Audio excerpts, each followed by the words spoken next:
Je n'ai pas eu beaucoup de contacts directs avec la mort, mais dans mon travail et dans mon parcours de migration, j'ai beaucoup été confrontée à la fragilité de la vie.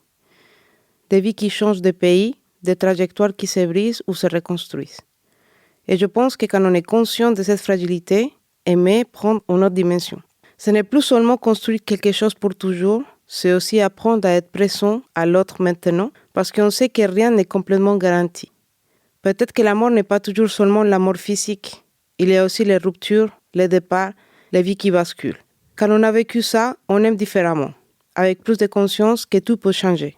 Dans un monde où beaucoup de choses se défont, des vies, des pays, des certitudes, continuer à aimer quelqu'un profondément est peut-être une forme de résistance.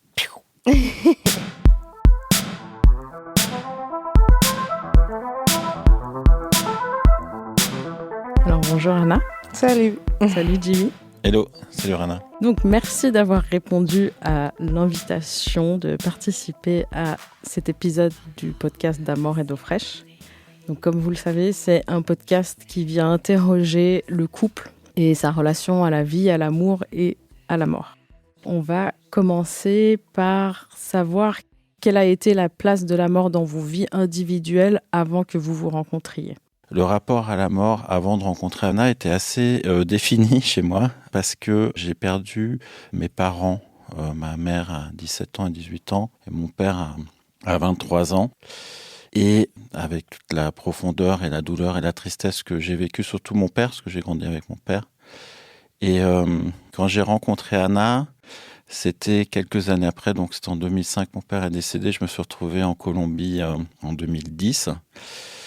Et c'était une année que j'avais décidé de prendre pour m'occuper de moi, parce que de 2005 à 2010, ça avait été très... Enfin voilà, quoi, j'avais la tête dans le guidon, j'étais en roue libre, j'étais en mode survie. Quand j'ai rencontré Anna, j'étais dans cette phase de reconstruction que j'avais entamée dès le premier jour de la mort de mon père, pour surtout pas devoir subir cette mort dans 20 ans, 30 ans ou 40 ans. Et donc, quand je suis arrivé et que j'ai rencontré Anna, j'étais un peu dans cette étape-là de la vie avec ce rapport à la mort très présent, constant, tous les jours. Voilà. Avant donc le décès de ton père, il y a eu le décès de ta maman, mais ton rapport à la mort, au décès de ta maman, n'a pas du tout été vécu de la même façon pour toi. Disons que moi, j'ai grandi avec mon père, et du coup, il était tout pour moi.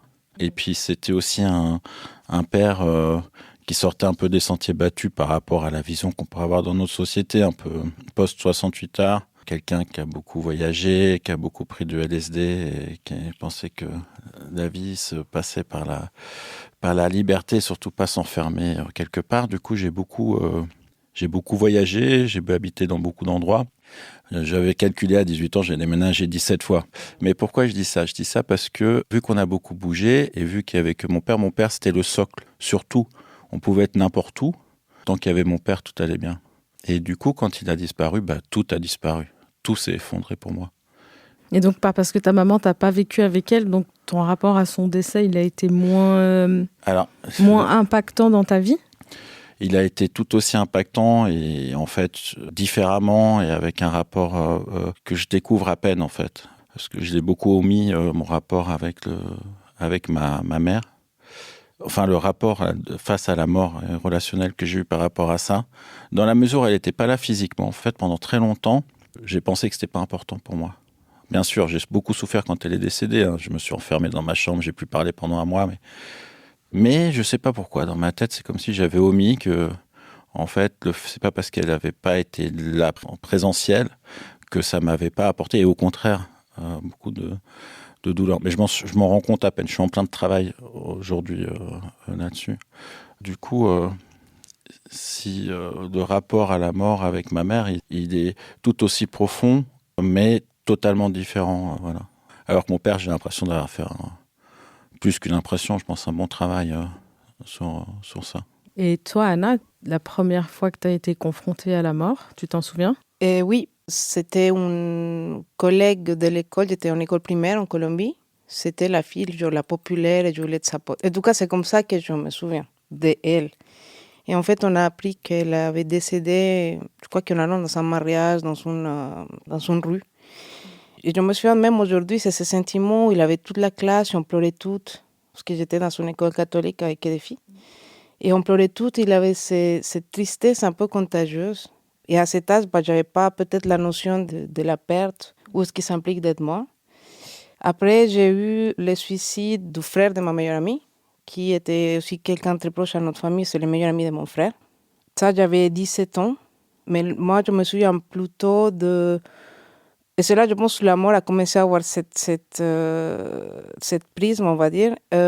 C'était les personnes qui restent. Du coup, j'ai beaucoup accompagné ma meilleure amie. Et on s'est beaucoup rapprochés à partir de ça. Et ensuite, j'ai mes grands-parents.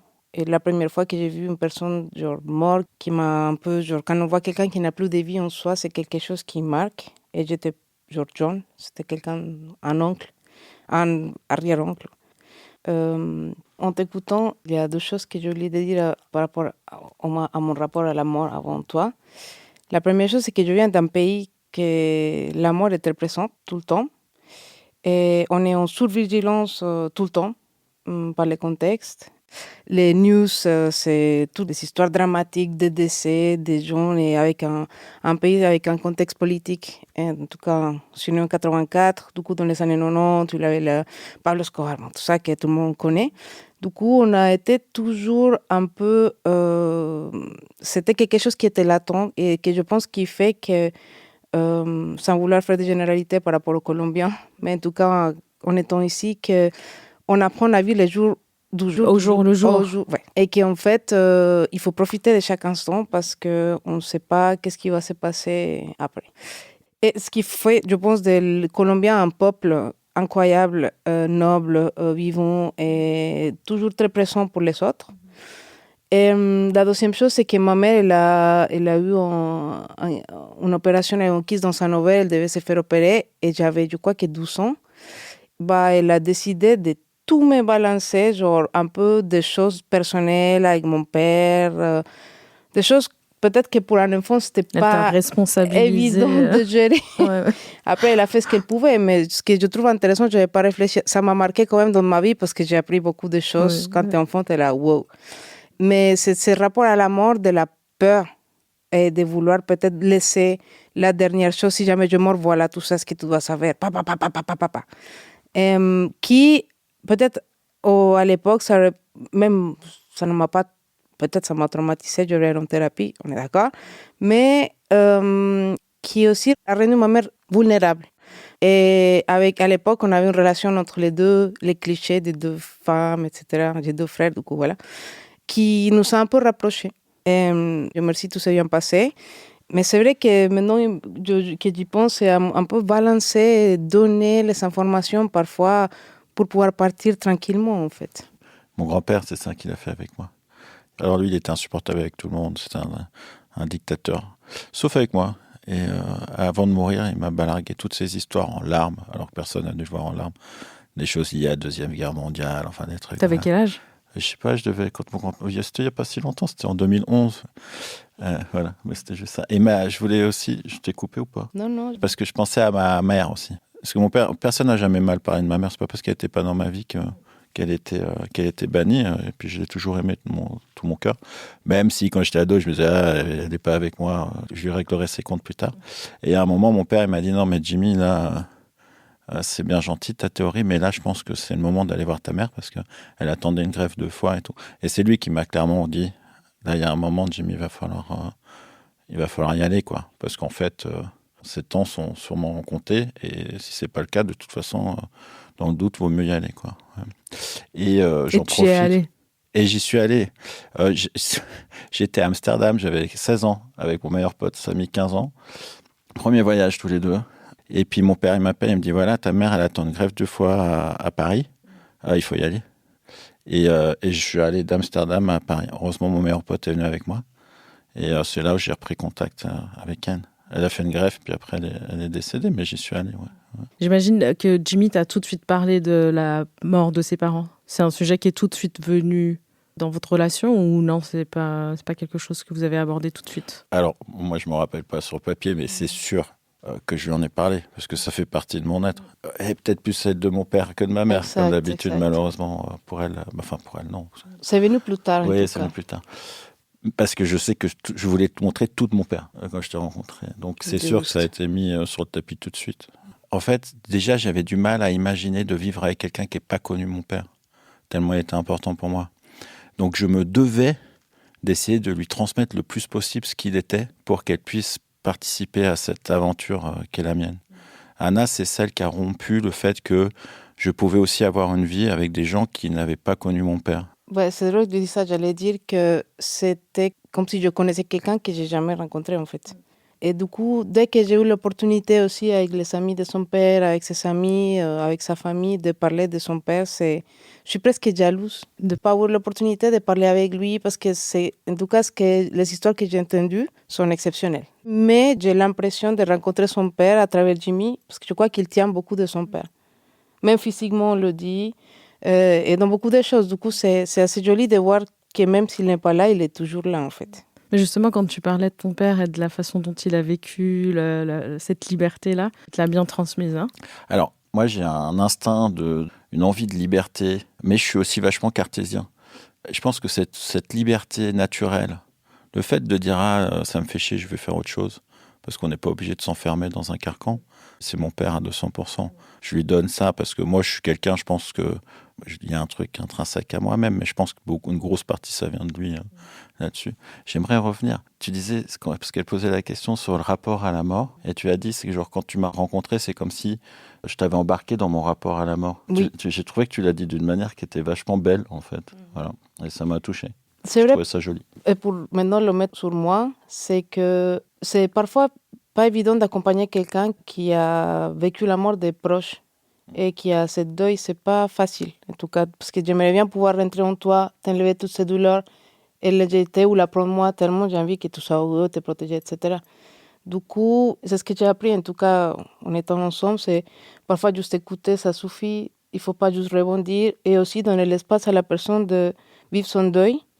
Et essayer de l'accompagner, je pense que c'est quelque chose que j'ai appris, en tout cas, en t'accompagnant avec ton parcours par rapport à ça, en fait. Ouais, tu le fais très bien. Mais je ne l'ai pas fait bien au début. Hein. Parfois, je sais quand ta grand-mère est morte, tu rentrais, t'as un peu défoncé une pièce et après j'ai pleuré et tout, et t'es venu me dire, mais en fait, laisse-moi vivre mon deuil. Mais non, juste pour te dire que c'est très facile parfois d'amener les choses à soi.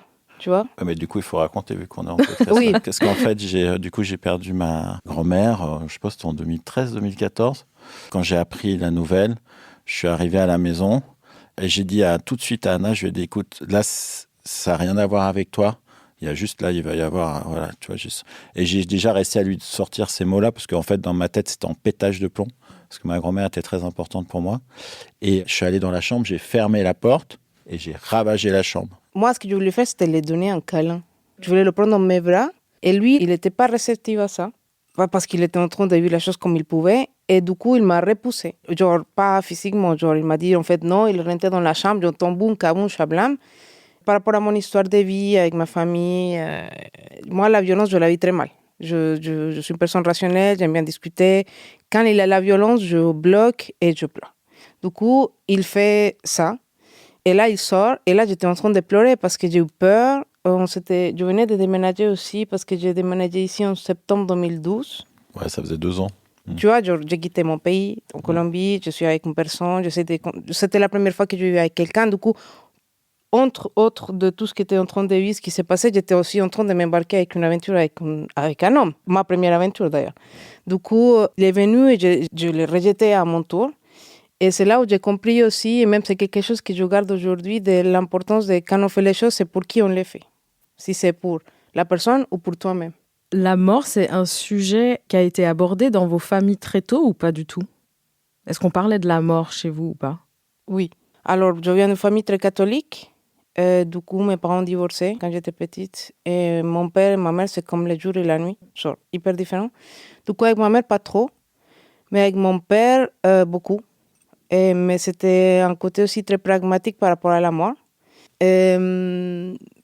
Déjà, la mort j'ai parlé pour venir au podcast avec ma mère avant de venir ici, on parlait de la Semana Santa, des Pâques. Ouais, Semaine Sainte. Ouais. Et du coup, je disais, mais mon Dieu, tout ce que je me souviens, c'est Jésus qu'il a été, genre, il assassine toutes les années, quoi. Chaque année, le gars, il meurt. Il est coupé, genre, tout ce qui se passe qui est horrible. Et du coup, c'est super violent et pour moi, c'est très triste. J'aime pas cette vision de la mort violente. Et après, avec mon père, on a beaucoup discuté par rapport à cette idée de que quand on est mort et c'est fini, en fait. Et c'est personnellement comme moi, je vois et je vis la mort, en fait. Peu importe ce qui va se passer, même pour revenir au côté religieux. Et Jésus, il a pu ressusciter des personnes, mais après, les personnes sont mortes aussi après. Du coup, c'est quelque chose pour lequel on va passer tous. Et en fait, c'est assez beau parce que c'est ce qui donne la fragilité de la vie aussi. Et c'est ce qui la rend précieuse. C'est ça un peu les discussions que j'ai pu avoir avec mes parents par rapport à l'amour. Mais jamais de leur propre mort à eux, hein, par contre. C'est venu plus tard quand mon père il a failli mourir une fois. Il a eu une tuberculose osseuse et du coup il a dû faire une opération. Mais jamais genre, si je meurs comme ça. On sait que ça peut se passer dans une intervention chirurgicale. Et il a eu cette idée de peur et de tristesse. Quand mon père il a été mené au bloc, j'ai vu qu'il pleurait. Et moi aussi, j'étais un peu stressée, cette attente, etc. Mais juste maintenant, mon beau-père aussi, il a eu 2 AVC récemment, il a failli mourir. Du coup, on a un peu commencé à parler avec mes parents. Et surtout, moi, en étant migrante, sans ma famille ici, sans ma tribu, en tout cas, celle que je n'ai pas choisie. Et, du coup, qu'est-ce qui s'est passé si ma mère mort, quand elle est venue ici, parce que j'ai fait une opération récemment. Du coup, quand elle a dit, mais si jamais j'ai une assurance... Qui te paye l'enterrement, quoi. Ouais, et s'il y a un truc qui me passe, voilà, s'il a les informations pour que tout soit réglé quand elle ne sera plus là, et même si ça arrive ici, tu vois.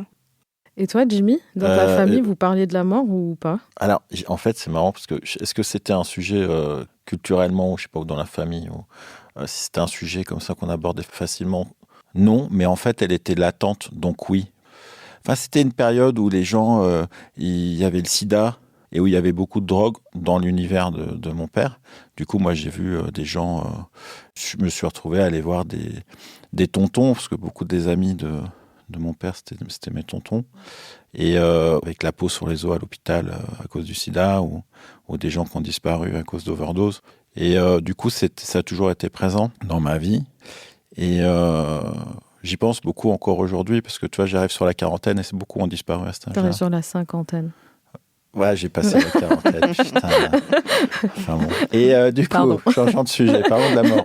Et non, je voulais dire aussi quelque chose qui m'a frappé un peu dans ton histoire, c'est que la mort est quelque chose qui est très présent dans ta famille parce que tu as perdu un oncle quand il était enfant. Que c'est quelque chose qui a fait basculer beaucoup ta famille, selon ce que j'ai compris. Tu as totalement raison. Tu vois, je n'étais même pas allé aussi loin que ça, mais c'est vrai qu'en fait, mon père, ils sont 4 frères et sœurs, et mes grands-parents, ils ont vécu un peu à la bourgeoise, dans une petite maison dans le nord de la France. C'était un peu avec une femme, une gouvernante et tout ça. Et j'ai une de mes tantes, elle avait 4 ans, 5 ans, et elle allait à l'école avec son petit frère, qui était mon oncle, que j'ai pas connu, qui s'appelait Olivier. Et il y a un camion qui est passé, qui a tué cet enfant. Voilà. Et sous les yeux de ta tante. Sous les yeux de ma tante. Et j'ai entendu dire qu'elle est rentrée à la maison et que la gouvernante a dit que c'était de sa faute. Et au-delà de ce traumatisme qui, j'ose même pas imaginer comment tu peux vivre avec ça, et j'ai toujours eu beaucoup d'empathie pour eux tous par rapport à ça. Ça a foutu un bordel immense. Tout s'est éclaté. Ma grand-mère, elle est partie, elle a dit, allez vous faire foutre, je vais aller vivre ma vie. Elle est partie avec un amant, elle a fait des tours en bateau, en yacht, après elle a fait du fromage en Corse. Mais elle a finalement vécu sa liberté. Tu sais, c'était une autre époque où tu te mariais pas forcément pour les bonnes raisons aussi. Donc je pense que c'était juste la goutte d'eau qui faisait déborder le vase. Et mon grand-père est parti sur d'autres dynamiques aussi. Donc les enfants, ils ont été complètement mis à l'abandon. Mon père s'est retrouvé, il a vécu avec une de mes tantes quand même dans la rue à une période. Enfin voilà, tout le monde a des histoires tragiques par rapport à ça. Donc, et on en a toujours parlé. Olivier, il est là, il a toujours été là. Et des conséquences de et cette des conséquences, parce qu'on en a famille. tous subi des conséquences en fait. Même toi? Oui, parce qu'en fait, le nombre d'embrouilles et d'histoires qu'il y a eu. En fait, moi, je me protégeais, moi et ma génération, des embrouilles des grands qui faisaient n'importe quoi. Mais ce grand n'importe quoi, avec beaucoup d'amour et de respect, tu vois ce que je veux dire, chacun sa vie. Mais pour moi, cette histoire d'Olivier, c'est quand même le déclencheur, je ne suis pas sûr. Je pense qu'on aurait eu une vie un peu plus tranquille, avec moins de... C'est normal, ça fait vriller les cerveaux, ces histoires-là, tu vois. Alors, encore une fois, c'est pas là, il n'y a pas que celle-là, mais encore une fois, je jette pas la pierre à la génération d'avant moi, mais moi, on en a clairement subi des conséquences. Encore aujourd'hui, je subis les conséquences de comportement de cette génération-là. Ça, voilà. Donc ça, c'est le rapport à la mort. Mais il y avait aussi ce rapport à la mort par rapport au fait que j'ai vu des gens décédés jeunes, et après, on parlait avec nos parents. Moi, mon père, il avait déjà fait une hémorragie interne quand il avait 39. Moi, je devais avoir 13. Il avait failli mourir. Et il m'avait clairement dit, Jimmy, j'étais dans le couloir de la mort et je t'ai vu et j'ai tout fait pour venir. Voilà. Et à partir de là, lui, il a dû avoir un rythme de vie qui... C'était un fêtard, c'était un mec qui est socialement, qui voyait beaucoup de monde. C'était un bon vivant, il buvait, il se défonçait, mais c'était pas un alcoolo notoire, voilà, mais il était toujours sous un produit quelconque. Et du coup, quand il est revenu de l'hôpital, il a dû changer sa vie. Il est devenu chiant, quoi. Il faisait du tofu, il savait pas cuisiner, enfin voilà. Donc oui, je l'ai vu un peu comme ça, faire tout ça pour moi, mais c'était un peu latent, tu vois. Donc c'était un peu clair, déjà à partir de là, qu'il allait disparaître à un moment. Est-ce qu'on en parlait? Non. Est-ce qu'on avait envie d'en parler? Non. Mais en tout cas, ce qui est certain, c'est qu'on en profitait. On profitait de chaque jour. Et moi, mon père, quand il est décédé, j'ai l'impression qu'il m'avait déjà préparé à la vie pour quand il n'était pas là. Voilà. J'avais 23 ans, mais j'étais prêt. Tu n'étais pas livré à toi-même, entre guillemets. Non, clairement pas. Ouais. Voilà. Vous avez parlé de la mort avant de venir ici, au podcast? J'ai essayé, hein. C'est ce que j'ai dit. Anna voulait en parler, mais je ne savais pas trop. En fait, on en a parlé parce que j'ai fait une opération. Je ne sais pas si on peut dire comme ça, mais on a partagé un décès et un ami proche qui s'est fait opérer il y a 12 ans.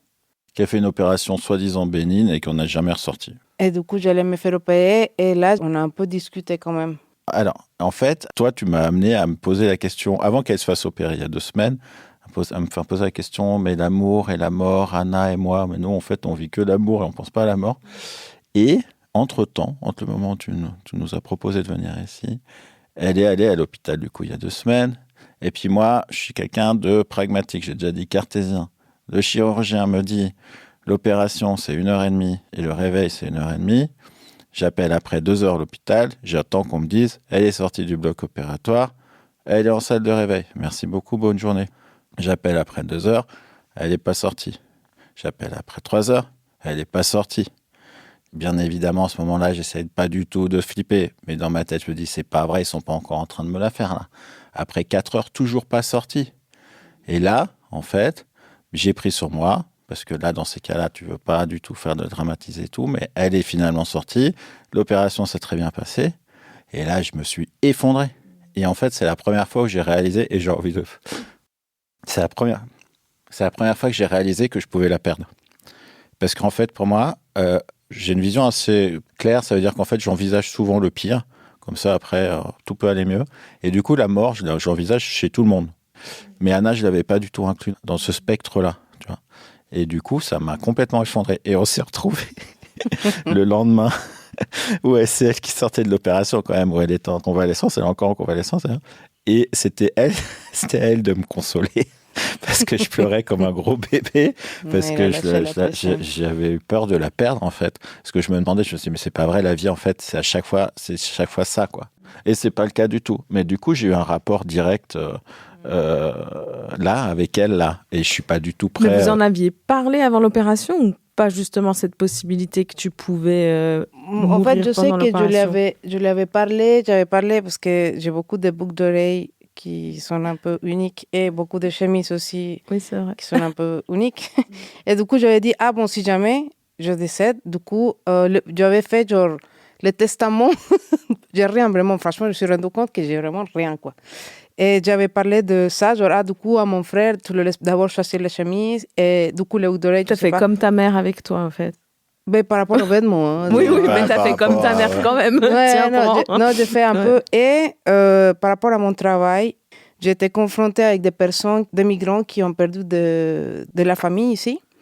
Et par exemple, une grand-mère qui disait à ses petits enfants qu'elle voulait être enterrée dans son pays. Du coup, elle vient à l'institution où je travaille et les personnes demandent de l'aide pour le rapatriement du corps. Et en plus, il y a la question aussi de la religion qui ne peut pas être incinérée. Du coup, les coûts que ça génère. Et du coup, j'avais ce rapport à la mort. Je sais que je lui avais dit, genre, si jamais il y a quelque chose qui se passe, genre le moins cher, genre pour moi, parce qu'il m'a demandé à moi. Et là, j'ai eu cette réflexion de me dire, en fait, moi, je suis déjà plus là. Hein. Genre, franchement, moi, c'est pas la personne qui compte parce que moi, c'est gone. Oui. Par contre, fais ce qui va te donner du réconfort à toi. Il faut voir avec mes parents. Si vous voulez une cérémonie ou non, tout ça. Franchement, Ça, t'as aucune directive? Aucune. Et on en avait déjà, je pense, parlé il y a plusieurs années, mais moi j'oublie. Et déjà, j'ai déjà oublié ce que tu m'as dit il y a 3 semaines comme directive. Mais aussi, ce que je me rappelle, c'est qu'on a aussi mis sur le tapis, tu l'as mis, le tapis de fait de notre ami avant d'aller à l'hôpital. Oui. Parce qu'en fait, c'est latent, c'est comme si on était traumatisé, quoi. Même quand on va à l'hôpital, on a toujours peur de ne pas en ressortir parce que cet ami-là, qui était très proche pour nous, n'en est jamais ressorti. Et toi, tu m'en as parlé avant d'y aller. Et on a échangé ensemble là-dessus. Oui, du coup, j'avais ça dans ma tête. Et je sais que quand je me suis réveillée, la première chose que j'ai faite, c'était pleurer. Parce que j'ai pensé à mon ami. Et, en fait, j'étais tellement reconnaissante de me dire, moi, j'ai eu la chance de me réveiller quand lui n'a pas eu cette chance. J'ai eu la chance de voir ma famille, ma mère qui est venue, Lise, Jimmy. Je sais que je t'ai laissé un message, je crois que j'étais un peu high toujours. Et j'ai dit, mais en fait, j'ai beaucoup pensé à mon ami qui est plus là, en fait. Et toi, Jimmy, parler de ta mort? Alors, moi, j'ai eu des parents qui ont été malades, j'ai eu des gens qui sont morts du sida, mais aussi d'overdose. Et moi, j'ai eu un peu un effet, le second effet qui se coule de tout ce bordel. J'ai eu l'hépatite C, qui venait de mes parents, qui ont pris de l'héroïne plus jeune, et j'ai récolté. Donc, j'ai fait un traitement. Donc, j'ai été malade jeune, déjà. Donc, j'ai eu un rapport à la maladie aussi. Je pense que le rapport à la maladie, tout de suite, te fait aussi donner un rapport plus pragmatique face à la mort. Et d'avoir eu des parents qui, eux, avaient l'hépatite C, qui sont morts, pas tous, mais un sur deux, d'un cancer du foie qui est lié à l'hépatite C. Donc, enfin voilà. Moi, dans ma tête, j'ai fait ce traitement. C'était une bithérapie, c'était très dur. Ça a duré 6 mois. Maintenant, on prend 2 cachetons, on enlève la maladie. Et après, quand j'ai terminé ce traitement, en fait, mon médecin généraliste ne savait pas lire les résultats. Et du coup, il m'a toujours dit pendant plusieurs années que j'étais encore positif. Donc pour moi, c'était un traitement qui n'avait pas fonctionné. C'est véridique, cette histoire, elle est folle. Et après plusieurs années, je suis allé vers mes 30 ans, je crois, ou avant de retourner en Colombie, donc 27 ans, parce que le traitement c'était à 21, donc à 27 ans, parce que je ne voulais plus refaire de traitement, parce que c'était complètement fou comme traitement, donc c'était hors de question que je refasse ça. Et puis, à bout de 5-6 ans, je me dis, bon, je vais aller voir le spécialiste à l'hôpital. Et puis j'arrive, et puis il me dit, mais pourquoi vous êtes là, monsieur ? Et je l'ai super mal pris. Je dis, mais pourquoi je suis là ? Je suis malade, j'ai l'hépatite C. Il me fait, mais non, vous n'êtes plus malade, votre traitement, il a fonctionné. Et c'est pas pour raconter cette histoire, mais c'est ce que ça a généré dans ma tête. Et boum, je suis sorti et je me suis effondré. Et en fait, j'ai compris que je vivais avec l'épée de Damoclès sur ma tête. Et en fait, je vivais comme si j'allais mourir demain. Ouais. Et là, en fait, il y a la vie qui s'est ouverte à moi. Et donc, j'ai vécu toute ma vingtaine, inconsciemment, comme si j'allais mourir demain. Et c'est quelque chose qui m'a suivi. Je l'ai réalisé à ce moment-là. Et j'ai cru qu'en le réalisant, finalement, c'est bon. Et en fait, j'ai changé mon mode de vie petit à petit. Aujourd'hui, j'ai une vie de sage. Enfin, normalement, je ne devrais pas mourir parce que je fais de la merde en termes de consommation de produits divers. Mais j'ai acquis il n'y a pas très, très longtemps que j'allais... En fait, pour moi... Je suis même pas sûr que j'ai encore acquis, ça sera une victoire. La mort, elle est là. J'ai 44 ans, mon père est mort à 49, ma mère à 51. Normalement, tout ce qui est après, c'est de la gagne. Voilà. D'ailleurs, c'est plusieurs fois quand tu es dans, je les appelle, je sais pas si c'est correct, tes périodes de deuil qui reviennent. Souvent, tu disais, mais en pleurant et tout, genre, je veux pas mourir jeune. Et je crois que tout ce rapport à la mort t'a mené aussi dans tout un cheminement qu'aujourd'hui tu es en train aussi de travailler par rapport à cette question, non ? Après, alors, encore une fois, c'était inconscient. Mais en fait, je crois que je voulais pas faire d'enfants. Alors, j'ai toujours voulu faire des enfants. C'est ça, c'est un paradoxe. Mais inconsciemment, je voulais pas faire d'enfants parce que je voulais pas leur faire vivre ce que j'ai vécu. Et en fait, j'ai compris il y a pas si longtemps que en fait, je pouvais vivre longtemps. Et du coup, mes enfants, ils savaient pas vivre ce que j'ai vécu. Bon, après, il y a la vie qui me ramène à d'autres choses. parce que j'ai aussi une demi-sœur, qui, elle, a un cancer et qui va sûrement trépasser à un moment, parce que c'est un cancer qui est pas du pancréas, et qui a une fille de 3 ans. Et c'est rigolo, parce qu'avec cette sœur, on en a parlé. Elle a tout de suite compris, parce que elle, donc c'est une demi-sœur, on a la même maman, et elles sont 2 sœurs. Et elles, quand elles ont perdu notre maman, elles avaient 13 et 11, ou un truc comme ça, ou 12 et 10. Du coup, le rapport de perdre ses parents jeunes, elles connaissent. Mon autre sœur, elle, quand ses enfants ont dépassé son âge, l'âge où notre mère est décédée, pour elle, c'était une victoire. Et avec ma sœur, qui est aujourd'hui malade, Eva, elle s'appelle, et ben, c'est un sujet aussi. Donc en fait, je me suis rendu compte, parce que c'est des sœurs que j'ai rencontrées plus tard, vu que c'est des demi-sœurs du côté de ma mère que j'ai rencontrées il n'y a pas longtemps, je me suis rendu compte que c'était la première fois que j'avais des gens en face qui comprenaient totalement ce que je voulais dire, et qu'en fait, qu'ils le vivaient aussi, tu vois, c'était une normalité. Alors que moi, j'avais l'impression de vivre seul face à cette problématique. Et je pense aussi à autre chose maintenant que je trouve particulière, maintenant que tu en parles, c'est que, j'ai jamais dit ça, parce que je t'ai jamais dit ce que je veux dire là, c'est que j'avais conscience de la mort dans ta famille et ton contexte, genre tout le temps. Et de la présence de la mort, tu dis? Oui, exactement, la présence de la mort avec tous ces décès, on l'a tout raconté. Et l'idée d'avoir un enfant, et c'était quelque chose, je n'ai jamais dit, mais c'était quelque chose qui était présent. Parfois, on dit, il a des, je sais pas, les croyances, on va dire, il a des familles qui peuvent avoir une malédiction par rapport à la mort qui est présente et tout ça. Je ne suis pas une personne croyante, mais c'est des histoires qu'on a entendues. Du coup, c'est difficile parfois de s'en détacher. Tu es en train de dire qu'il y a une malédiction sur ma famille? Non. T'es con. Non, ce que je veux dire. Non, c'est que c'est quelque chose, en fait, qui m'a traversé l'esprit, effectivement. Je ne vais pas mentir. Et je disais, mais c'est des bêtises, ça. Parce que pourquoi je pense ça et c'est dur. Désolée, je ne vais jamais dire. Écoute, mais tu vois, inconsciemment, moi aussi, c'est comme si... Et du coup, toute cette histoire, je disais, mais en fait, et toi, cette crainte qui me disait tout le temps, je ne veux pas mourir jeune. Je pense que ça, parmi d'autres choses personnelles, qui ont joué aussi un rôle dans l'idée d'avoir des enfants. Parce que je disais, mais en fait, je suis prête à faire un enfant avec cet homme, mais toute seule. Même si je sais que j'ai les capacités, tout ça. Mais ma mère, elle a élevé 3 enfants presque seule. Mais je disais, mais Saint-Jimmy, c'est lui le cool de l'histoire. Tu vois, je lui dis, c'est lui qui doit transmettre ces choses, parce que je trouve que c'est un être extraordinaire et que j'ai trop de chance. Du coup, je disais, mais en fait, c'est vrai qu'il faut que, autant mieux, je n'ai pas trop envie d'avoir des enfants. Et dès que ça a changé maintenant, récemment, on parle peut-être de ce projet de peut-être essayer de parenter, etc. Du coup, je trouve ça... Tu dis qu'en fait, mon switch, sans faire exprès, en me disant que le moment où j'ai commencé à me dire « Ah tiens, je peux vivre longtemps ?» C'est aussi un peu là où toi, tu t'es dit « Ah, mais tiens, en tout cas, ça résonnait maintenant. Du coup, vrai ou pas, c'est la casualité, je ne sais pas, mais c'est ce que ça m'a fait penser à ça maintenant, quoi. Mais c'est ça la force de la mort. En fait, c'est la force de la vie. Parce qu'en fait, à chaque fin, il y a un début. Moi, ce que je sais, c'est que, tu vois, là, on est en train de parler de la mort, je suis en train de parler de mon histoire, des gens qui sont décédés autour de moi. Mais moi, ça m'a nourri. Moi, pour rien au monde, je reviendrai sur mon histoire. Moi, le décès de mon père m'aura amené à aller en Amérique latine, à être aujourd'hui avec Anna, que j'aime de tout mon cœur. Mais ça m'aura amené à 500 milliards d'autres choses. J'ai fait un travail sur moi-même. On parlait de cette liberté qui m'a inclus. Mais en fait, moi, j'ai hérité de rien. Moi, j'ai hérité de ces dettes. J'avais rien du tout. J'aurais pu terminer à la rue et je l'ai pas fait. Et c'est pas grave, ça aurait pu arriver, c'est pas grave. Mais en tout cas, ça m'a donné une force de liberté. Et ça m'a aussi, le rapport que je donne, quand les gens sont cons et sont chiants, je fais vite un filtre. Mais les gens, quand je les aime. Voilà.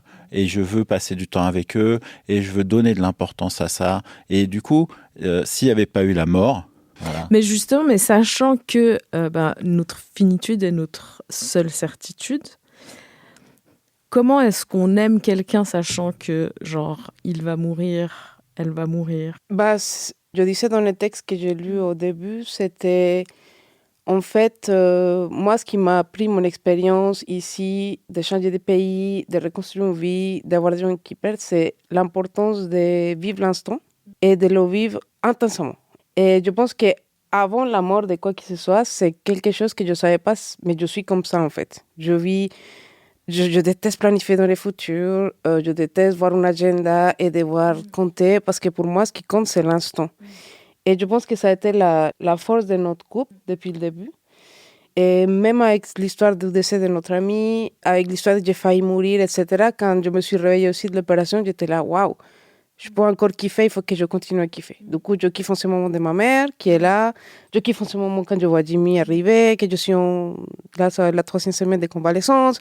Du coup, je profite de chaque instant. Et c'est drôle, mais la mort, il donne une valeur aux choses et à la vie tellement énorme. Parce que moi, contrairement à certaines personnes, je trouve que quand mort, c'est fini. On est dans un système fermé, effectivement, la Terre. Et on va peut-être devenir poussière, peu importe.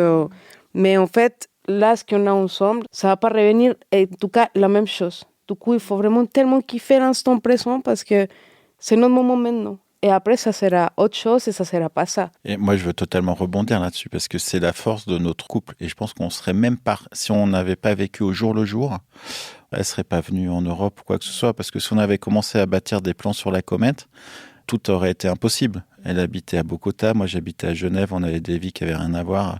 Et pourquoi je parle de ça? Parce qu'en fait, c'est générique. C'est comme on ne parle pas de la mort, on ne parlait pas de comment on allait être dans 10 ans en tant que couple.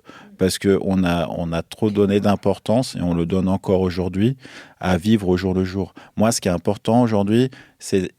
Alors, en fait, je peux en faire, je peux le généraliser. En fait, pour moi, dans mon histoire d'amour, ce qui est important, c'est quand je me lève le matin d'être heureux avec la personne avec qui je suis. Je m'en fous d'hier et je m'en fous de demain. Mais finalement, avec tout le reste, c'est la même chose. Par rapport à moi-même, émotionnellement, comment je me sens aujourd'hui. C'est ça qui est important. Voilà. Je m'en fous comment c'était hier et je m'en fous comment ça sera demain. Et du coup, le rapport à la mort, il est un peu désuet finalement à cette échelle-là. Et pour moi, il y a quelque chose dont on n'a pas parlé, c'est aussi un peu par rapport à toi, mais le rapport à la mort, après avec les personnes qui restent. Tu vois, du coup, j'essaie de... En fait, j'ai pas le choix parce que je vis avec toi, mais j'essaie de t'accompagner, d'être là, etc.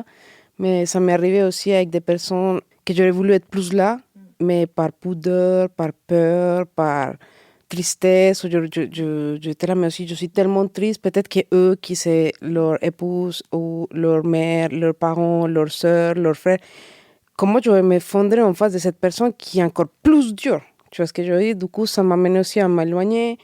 Comme quoi, c'est quoi? Ta tristesse n'est pas valable. Moi, je suis pas d'accord avec ça. Hein. Je sais. Il n'y a pas de jauge dans la douleur. Tu as le droit d'être la plus triste du monde parce que tu as perdu ton chat et ça me donne pas plus de crédit à moi parce que j'ai perdu mon père de te regarder de haut.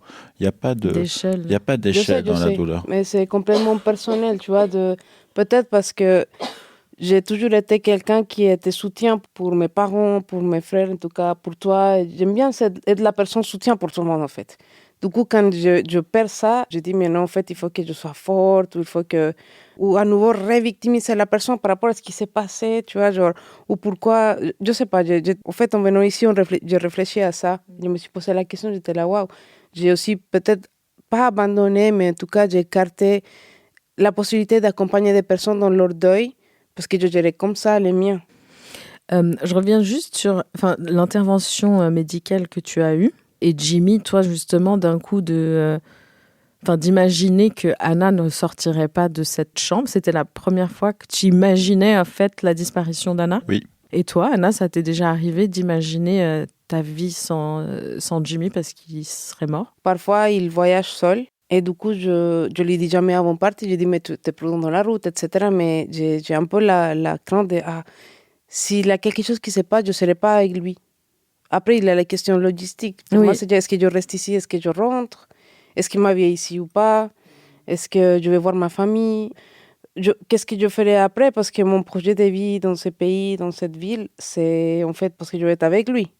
Tu vois ce que je veux dire? Après, bon, j'ai construit un peu ma vie ici aussi, etc. Mais bon, disons que le fait d'être là, c'est parce que tu es là. Mais en même temps, tu en as parlé aussi avant. On parlait des enfants, là. Ouais. Et tu as dit qu'il y a un moment, tu avais du mal à l'envisager parce que c'était possible que je ne sois... C'est pas ce que tu as dit exactement, mais en gros, je n'étais pas là, quoi. Voilà. Donc, tu l'avais déjà envisagé personnellement avec toi-même, cette histoire. Oui, mais en fait, En fait, je ne faisais pas partie de la cartographie non, du je disais, futur. en fait, c'est différent par rapport à un enfant parce que si tu n'es pas là, je suis toute seule, je me débrouille. Mais si on a un machin et toi, tu n'es pas Un enfant, et tu n'es pas là, Ouais, pour moi, c'est la une autre dimension. réflexion, elle est différente. Ouais. Parce qu'en fait, là, je suis toute seule, je fais ce que je veux. Si je veux rien faire, tout faire. Mais quand tu es à 2, ou à 3, ou à 4, peu importe, c'est quand même autre chose, quoi. Et toi, qu'est-ce qui te semblerait le plus difficile à surmonter si Anna est décédée? Bon, vu que j'ai pas envie qu'elle décède, si elle décède, je sais que je vais être au bord du gouffre. Et alors, il y a du classique. Voilà. Face à la mort, les gens qui sont proches, je vais être au bord du gouffre, ça va être insupportable, je sais pas combien de temps ça va durer, mais c'est comme ça et c'est pas autrement, c'est pas grave. Essayer de revivre, avoir des sentiments, par aller de l'avant. Mais après cette étape-là, il faudra, c'est aussi comment se reconstruire et comment revoler de ses propres ailes, en fait. Hein. C'est ça. Mais j'ai envie de dire que c'est un peu générique ce que je dis, parce que je l'ai déjà vécu.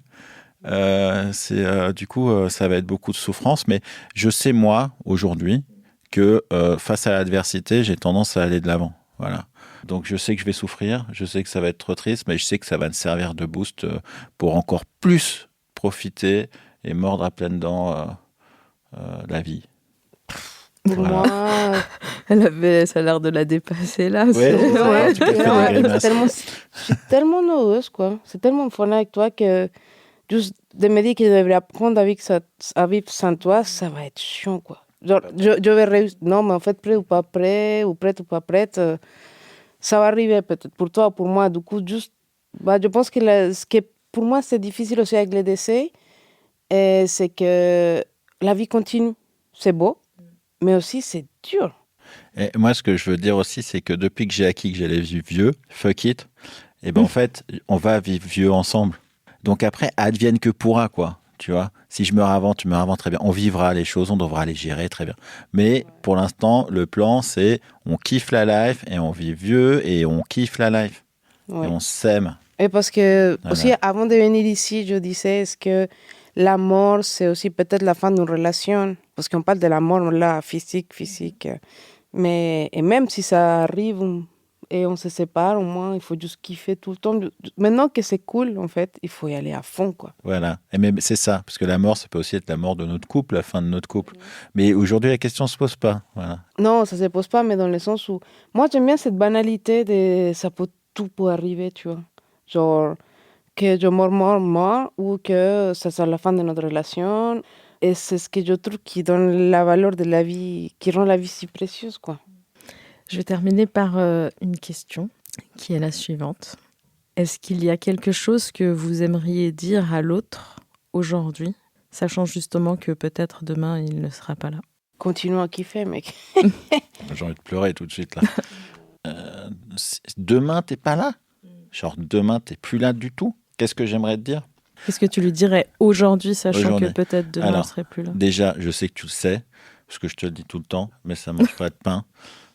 Parce que c'est important, je t'aime de tout mon cœur. Et tu es vraiment la personne la plus importante pour moi dans ma vie. Et je sais que tu le sais. Je sais que je n'ai pas besoin de te le dire aujourd'hui. Mais imaginons que je sais que tu meurs demain, je pense que c'est ça que j'aurais envie de te dire. Voilà. Je pense qu'à mon tour, je te dirai tout le aussi que je t'aime de tout mon cœur. Et je te remercierai parce que c'était trop fun. Parce que j'ai beaucoup appris aussi, parce que j'ai déménagé de pays, parce que je suis la personne que je suis aujourd'hui par mon vécu, mais aussi grâce à tout ce qu'on a vécu. Du coup, je pense que je serais plutôt te dire merci et être reconnaissante de toutes les aventures qu'on a vécues. Et je te dirais que je suis désolée de ne plus être là pour les continuer, en fait. Et que je t'aime de tout mon cœur aussi. Merci, Anna. Merci à toi de nous avoir invités. Merci, Jimmy, avec plaisir. Tu vois, c'est rigolo, on se disait, mais on va parler de quoi? À bientôt. À bientôt pour de nouvelles aventures. À bientôt, merci. Cet épisode a été enregistré à Cornland Studio.